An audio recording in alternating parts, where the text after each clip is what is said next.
The U.S. women's national soccer team gearing up for the Tokyo Olympics with a match against Portugal on Thursday. Joining us now, Fox Sports soccer analyst Aly Wagner. Aly, good morning to you. Good morning. How are you? I'm doing great. So we're lucky here in Western Washington to have Megan Rapinoe and Rose Lavelle, two key players for Team USA, playing for OL Reign in Tacoma. So what do you expect from them specifically on the world stage this time around?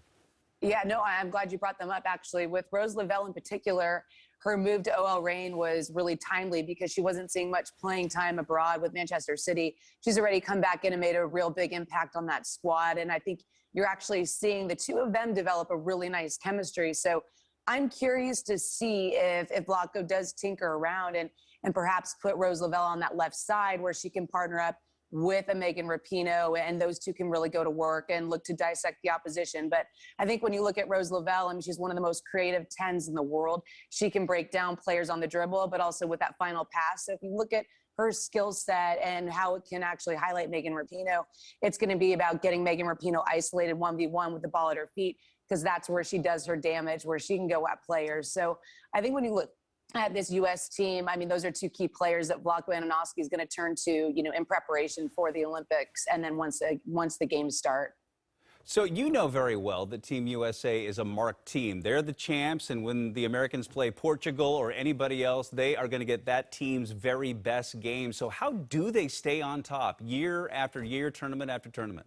Yeah, I mean, you said it. They're on an incredible streak. I think under Vlatko Andonovski, they've outscored opponents 64 goals for against.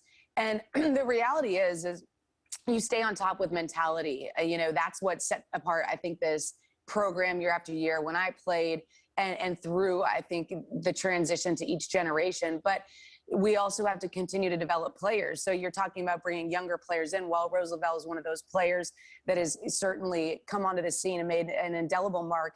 But Kat Macario, she's going to be another player. So some of the young players you have to start to filter in are the ones that are going to continue to embrace the mentality, learn from their elders, if you will. And I know that Carly Lloyd, Megan Rapinoe aren't going to want to hear me calling them elders, but it's the fact of the matter is they've got that experience. They pass it on to the younger generation.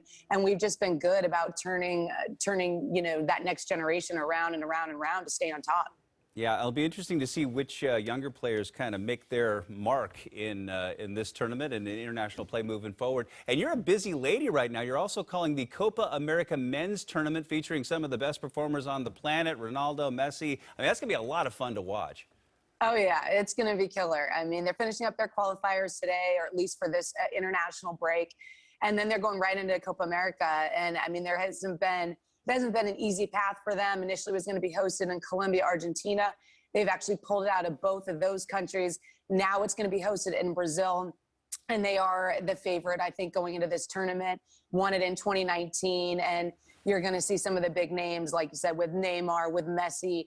Those players are expected to be in the fold. And then you're seeing, like we talked about with the U.S. team, you're seeing some younger players come on and make their way, with a Rodrigo de Paul, for instance, of Argentina. Some of these younger players that are in form, do they bring in Buendia? So it's going to be, I think, a really good mix of the superstars that we're so familiar with, Alexis Sanchez, him for Chile, but then also some of these younger players coming in and trying to make their mark, and then ultimately, lift this Copa America trophy, which is all the bragging rights in CONMEBOL, and then heading into what will be the World Cup.